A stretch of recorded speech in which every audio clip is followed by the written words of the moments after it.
Di sini Mas, bawang merahnya itu punya brand sendiri. Bawang merah glowing, G gede, L O lebih orisinil, wingnya itu berwawasan lingkungan. Waduh. Nah, glowing. Jadi bawang merah yang punya brand glowing cuman dari sini Mas. Memang kualitasnya memang itu warnanya cerah, merahnya nanti cerah. Beda. Berarti yang di bawangnya glowing juga tuh? Glowing juga yang karena. Nggak cuman artinya. Wah, kita ngambil contoh yang mudah aja, yang per 1000 meter aja ya Mas. Katakan kalau harga pas 20.000 gitu ya Mas. Itu bisa 25 juta. 25-an berarti. Sama 30 sampai 30. Kami dicalonkan untuk maju Kalpataru tingkat nasional, akhirnya lolos sampai nasional. Itu perorangan. Tapi tidak lepas dari dukungan daripada petani-petani dan masyarakat Namungan.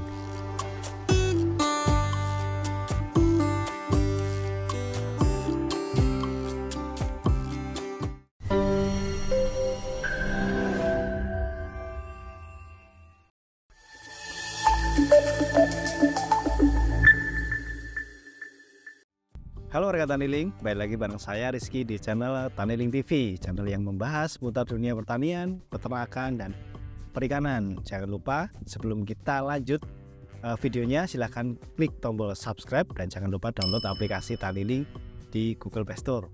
Saat ini kita berada di Bantul, Yogyakarta, tepatnya di Desa Naungan, dusun ya Pak itu ya? Dusun Naungan. Dusun Naungan bersama Bapak Juwari. Nah, siapa Bapak Juwari? Boleh kenalan dulu Pak dengan warga Taniling? Assalamualaikum warahmatullahi wabarakatuh. Nama saya Juwari. Saya di sini sebagai warga petani di Dusun Naungan, Kelurahan Silopamioro, Kapanewon, Imogiri, Kabupaten Batu. Terima kasih Pak sudah diizinkan kita ke sini, nanti kita ngobrol ya Pak ya. Nah, kenapa kita ke sini? Karena ada hal menarik, yaitu kita ada di lahan yang cukup luas, mungkin ini ada ratusan hektar lahan pertanian bawang merah yang biasanya mungkin yang terkenal itu di Brebes ya Pak ya. Dan ternyata di sini di Bantul Yogyakarta itu ada dan luas banget, banyak banget. Kelihatannya bagus banget, hijau-hijau, tanamannya bagus-bagus, padahal kalau yang kita tahu itu tanahnya tandus ya Pak ya. Iya. Tapi kenapa bisa subur seperti ini sih? Boleh diceritakan Pak, gimana sih dulunya dari tanah tandus terus sampai jadi sentranya bawang merah? Terima kasih Mas. Sebenarnya kami cerita tentang kondisi pada waktu dulu, pada waktu bapak-bapak kita, itu daerah di sini sekitar ini bisa dikatakan marginal, artinya daerah seperti ini tidur kalau musim kemarau. Lantas dari bapak-bapak pendahulu kita itu ada inisiatif untuk menanam tanaman, awalnya banyak padi sama sisiran ketela. Itu saja tidak subur karena ya mungkin taraf kemajuan mereka belum sampai ke pupuk dan lain sebagainya. Lantas setelah itu ada tanaman tembakau sekitar tahun 70-an. Terus kendalanya adalah berhubung kita berketinggian 250 mdpl, ini air yang menjadi kendala. Lantas ada inisiatif dari bapak kita dulu itu membuat kubangan kecil untuk menaruh air untuk nyiram tembakau, karena hanya airnya kapasitasnya sedikit, nyiramnya pakai caret biar menghemat air. Lama-kelamaan dari generasi kita seusia kami itu sudah ada kegiatan terasiring. Lantas setelah itu terus ada tanaman padi yang intinya dalam 1 tahun itu musim tanamnya menjadi padi terus bawang merah seperti ini. Nah, dari tanaman bawang merah itu sendiri mulanya sekitar tahun 80-an, tapi yang sudah menjadi tanaman bawang merah masif itu sudah 2000 sampai 2008 itu kita beramai-ramai membuat embung kecil-kecil Pak. Gunanya apa embung itu? Untuk memanen air hujan. Keseluruhan untuk memanen air hujan, pembuatan embung itu sendiri dikerjakan dengan gotong royong. Lama-kelamaan kan kebutuhan mendesak, akhirnya kita tahun 2008 setelah gempa itu kita mendatangkan ekskavator skala besar itu. Tapi itu cuma 1 tahun karena ekskavatornya terlalu besar untuk merusak lahan, dan itu fungsinya ekskavator itu membuat terasiring dan embung secara cepat.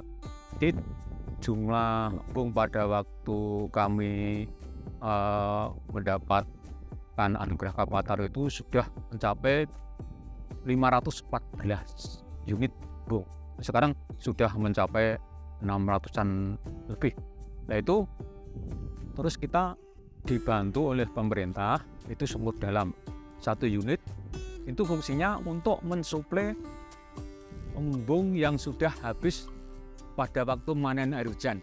Jadi dari awal ini daerah ini marginal terus jadi begini, ini memang kita bersama teman-teman itu banyak perjuangan untuk bisa merubah. Kita berkeinginan di daerah seperti ini yang berketinggian 250 bisa sama dengan daerah-daerah yang ada di pantai maupun di daerah dataran rendah bisa menanam sayur. Bahkan tanah di sini saya bilang tidak pernah berhenti Mas, karena tidak ada jeda untuk olah lahan. Artinya estafet untuk tanaman sayur. Selain bawang merah juga nanti ada tumpang gilir cabai, terong, ada terong tomat, ada ketimun dan lain sebagainya. Itu di sini nanti ada perubahan yang signifikan dari tahun-tahun yang sebelumnya. Setelah itu dari kerja keras teman-teman dan kami dicalonkan untuk maju Kalpataru tingkat nasional, akhirnya lolos sampai nasional. Itu yang kami tonjolkan adalah embung, penghijauan dan tanaman bawang merah semi organik. Oh berarti artinya di sini itu memang dulunya marginal. Ya marginal. Dan dicoba ditanami beberapa tanaman pangan. Iya. Untuk bawangnya itu berarti mulai tahun 2000-an. Yang masih tahun 2000. Sekarang sudah serempak seperti ini. Jadi kekompakan petani. Oh, dan tadi saya dengar ada penghargaan Kalpataru itu Pak, tahun 2018. 2018 itu artinya Bapak atau kelompok tani itu ya? Itu sebetulnya itu perorangan, tapi tidak lepas dari dukungan daripada petani-petani dan masyarakat Napungan. Di sini Mas, bawang merahnya itu punya brand sendiri. Bawang merah glowing, D gede, L O lebih orisinil, wingnya itu berwawasan lingkungan. Waduh. Glowing. Jadi bawang merah yang punya brand glowing cuman dari sini. Memang itu yang dinilai adalah kualitas, bukan hanya kuantitasnya. Memang kualitasnya memang itu warnanya cerah, merahnya nanti cerah. Beda. Berarti yang di bawangnya glowing juga tuh? Glowing juga yang karena cuman artinya. Artinya itu, tapi kenyataannya memang seperti itu. Di warnanya cerah, nanti kalau digoreng itu rasanya akan beda dengan dengan daerah lain. Rasanya memang beda. Varietas kami 95% dari Bima Brebes. Oh, gitu. 95%, yang 5% dari daerah Nganjuk.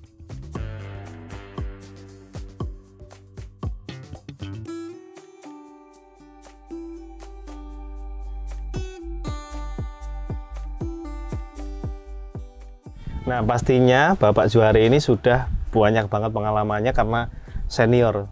Nah, saya seneng nih dapat narasumber senior ini isinya daging semua nih pasti. Sekaligus saya pengen belajar juga nih Pak, gimana sih cara olah lahan di sini yang notabene-nya tanahnya yang tandus sehingga bisa subur kayak gini. Sekaligus nanti perawatannya nanam bawang itu gimana Pak? Oh gitu, ya makasih Mas.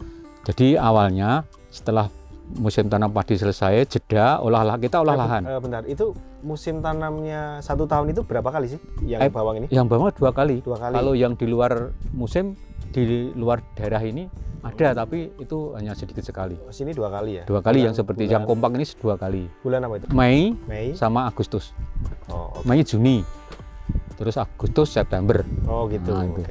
Jadi ini kalau setelah panen padi kita jeda sebentar olah lahan. Masuk bulan April kita persiapan untuk mencari bibit. Terus kita olah lahan memakai alat kultivator. Dulu cangkul, sekarang sudah semua kultivator. Semua masing-masing petani sudah punya semua. Kultivator minimal 2 kali di kultivator dibajak. Setelah itu kita taburkan pupuk kandang tadi yang kapasitasnya 2,5 sampai 3,5 ton per 1000 meter. Nah, terus setelah itu kita kultivator lagi biar pupuk itu masuk. Setelah ada ketentuan tanam, kita tanam serempak.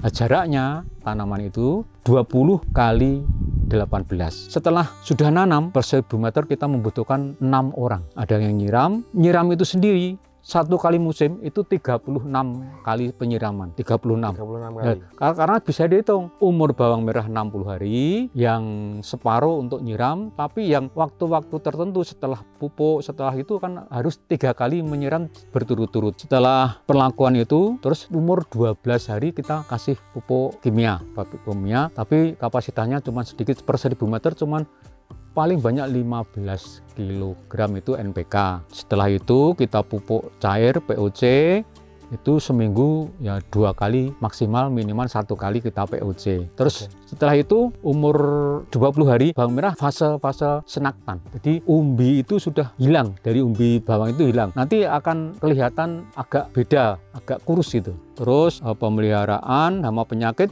kalau tidak ada hama penyakit ya kami tidak melakukan hanya antisipasi kalau mau, kalau enggak ya enggak apa-apa. Yang penting penyiramannya harus tertib. Terus kalau sudah umur 50 hari itu banyak pedagang-pedagang yang datang, artinya melihat kondisi tanamannya bagaimana. Terus nanti kalau sudah 55 hari datang untuk transaksi jual beli. Ya kelemahannya di sini masih sistem tebas di lahan.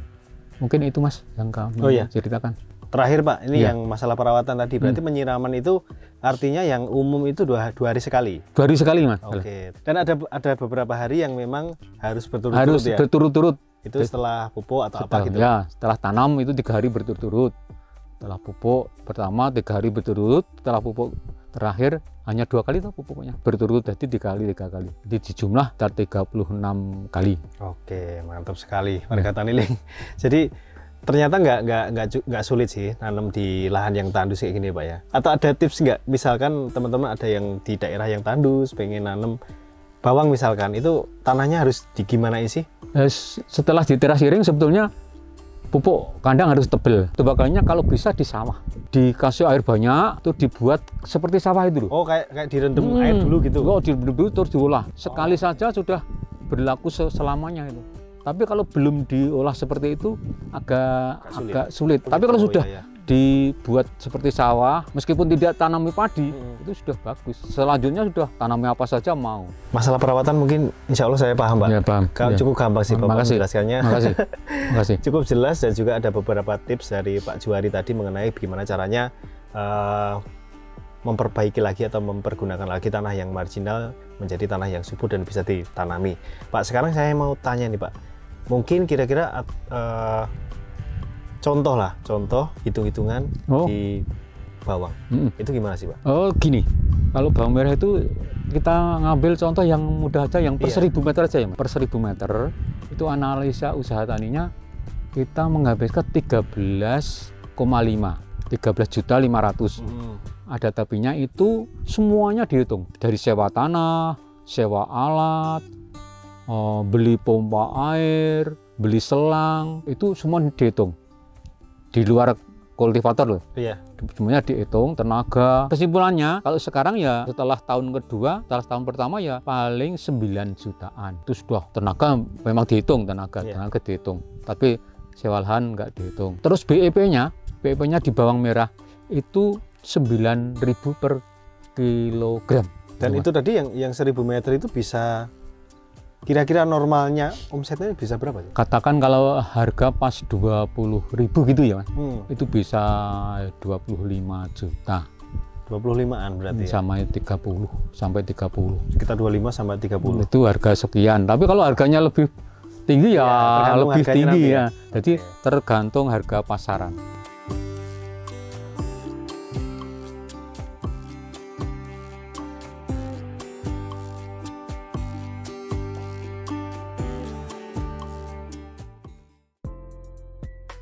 Hai Sobat Taniling, buat kalian produsen kopi Robusta asalan Green Bean, jangkau pasar lebih luas dan dapatkan penawaran tertinggi dari pembeli.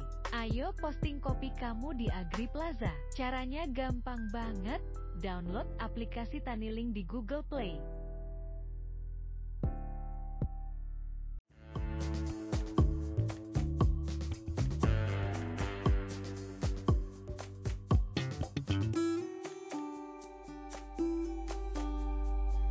Wah, luar biasa teman-teman, ilmu dari senior bawang merah yang ada di sini yaitu Pak Juwari itu dagingnya banyak Pak. Nah, alhamdulillah Mas. Dan tentunya teman-teman bisa ambil ilmunya, dan yang ingin mencoba silahkan mencoba trik dari Pak Juari, dan mungkin kalau pengen main ke sini silahkan. Nanti Oh iya, ngobrol bareng sama Iya. Pak Juari langsung. Nanti kita akan kasih nomornya.